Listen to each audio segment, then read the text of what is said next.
Welcome back to Meg's Mysteries. This story is called The Haunted Hat Pin. On a beautiful sunny morning, I'm walking along the canal across from the town's little shops. I just moved here from the big city. This quaint little town is just what I needed to get my work done. An old-time town of Cheshire, and our town mascot is the Cheshire Cat.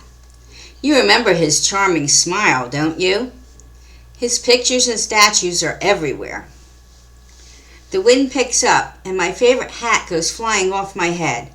I chase it. I have a large collection of antique hats and hat pins.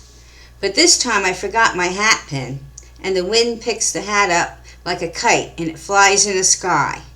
Rolling away from me as I try to catch it, it tumbles around, and it ends up at a little store. To my surprise, the hat store is called the Mad Hatter. I grab my hat and I go in. A young girl asks, "How can I help you today?" She looks like she stepped out of Alice in Wonderland. She's dressed just like Alice and has long blonde hair.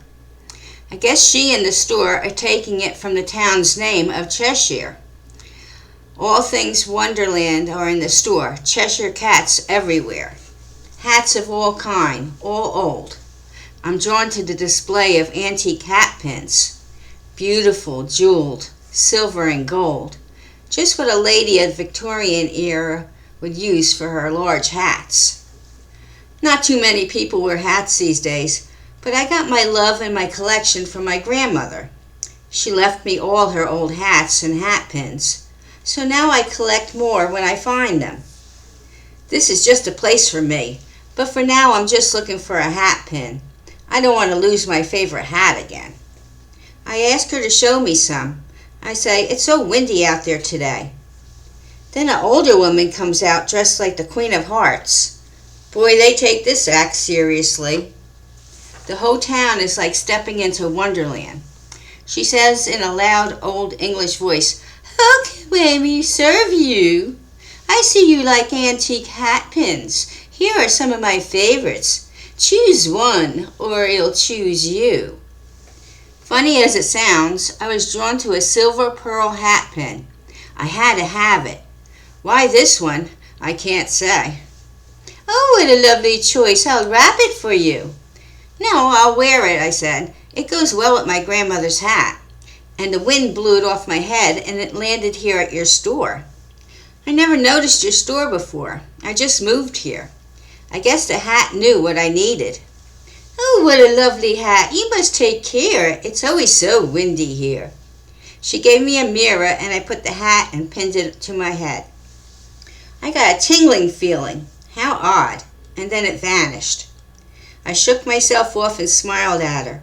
"It's perfect. I'll be back soon to browse your hats and pins. I can't help myself. I love them all. I must have been from another time, maybe Victorian age. I have an old soul, my grandmother used to tell me." "Magnificent, my dear. Come at any time. We're always here. This is my daughter Alice, and I'm Miss Queen. You can call me Queenie." I almost laughed, but I saw she wasn't kidding. Wow, what a place I moved to. But I love the old-time theme, and I adore Alice in Wonderland characters. I go to the door, and the smiling Cheshire Cat is on the door smiling at me. I didn't notice it before. It's engraved in the glass door. "See you soon," they both said at the same time. I get home after purchasing fresh baked goods and fresh meat and veggies for dinner. My friend Amy is coming to visit me and my new home. She still lives in the city and is coming for the weekend. I get the house ready and make dinner. She gets here and I show her all around. We eat a lovely dinner and catch up with all the news from home. I tell her, "You have to see this town. It's special. Alice in Wonderland theme everywhere. Strange, but I love it." So the next day we go and I give her a tour of the town. I also let her borrow one of my precious hats. I wear my favorite hat and my new hat pin. As we walk along, I see the store windows. Just a glance, and a woman dressed in a Victorian dress and feathered hat. I look around, and it was me. I see it just for a second, and then it was gone. Emmy says, "Llewellyn, you look like you saw a ghost. What's wrong?" "Oh, nothing," I say. "I must be tired. I'm seeing things." We laugh and keep walking. I show her all around, and we stop for lunch at a place called the Tea Party. It serves finger food, little sandwiches, meat pies, and little tea cakes. And, of course, very nice brewed tea. The owner who brought us to the table was dressed like the Mad Hatter. Decks of cards and white rabbits were pictured on the menu. The waitress came by, dressed like the Dormouse. Very silly. Amy said, "Boy, they take their roles very seriously, don't they?" I noticed a large mirror, like Alice in the Looking Glass. I see the lady again, staring at me, but that's where my reflection should be. This time I hear a voice. "Beware, the killer's near and watching." I turn ghostly white, and I say, "What is that?" Emmy hears nothing. "Let's go home. You need rest," she tells me. The woman was gone. Only my reflection was staring back at me. Should I be scared? I have a very strange feeling about it. Is it a warning? We get home, and Emmy says, "Go rest. I'm packing and leaving in the morning. But I can stay if you need me." "Oh, don't be silly," I tell her.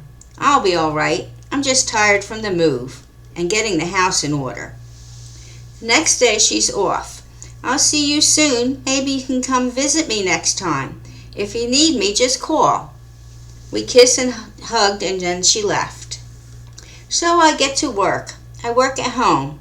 Guess what? I'm a mystery writer. I have some quirky things I do when I write.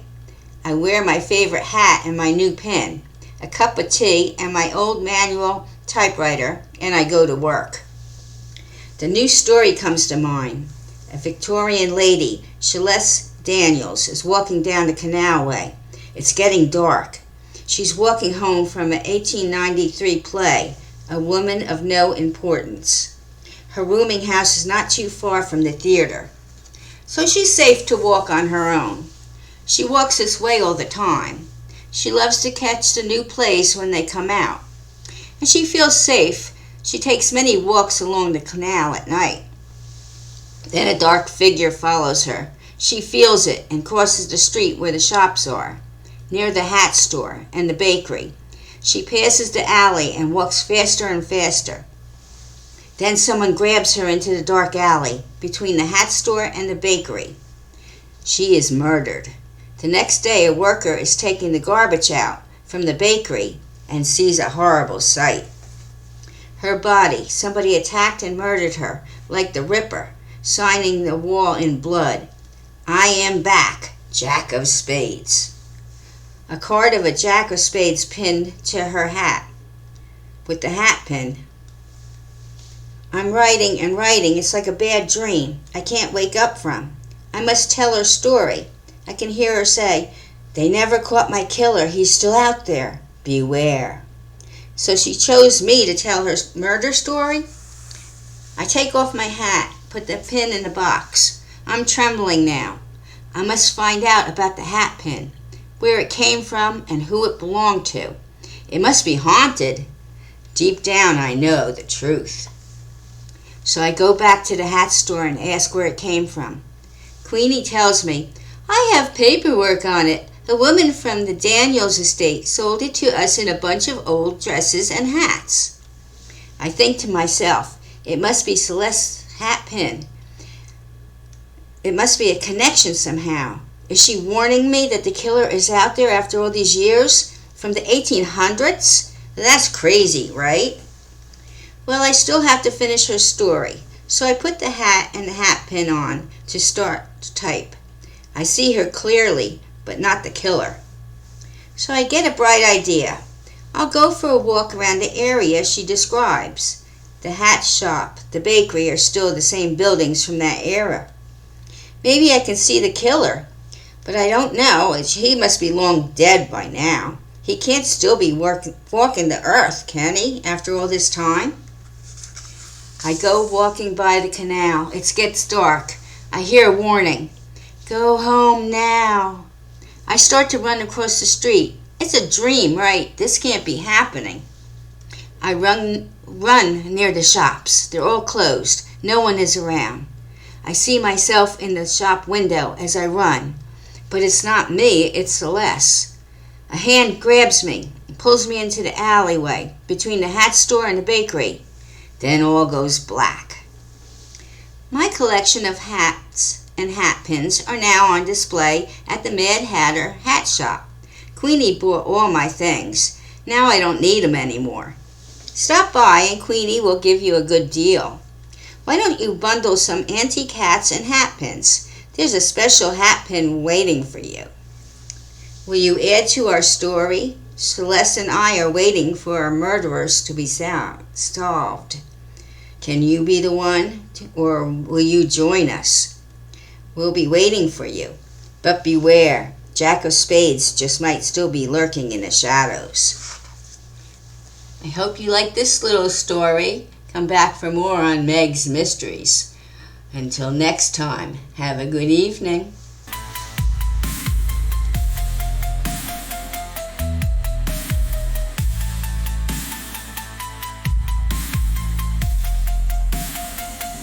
Forget my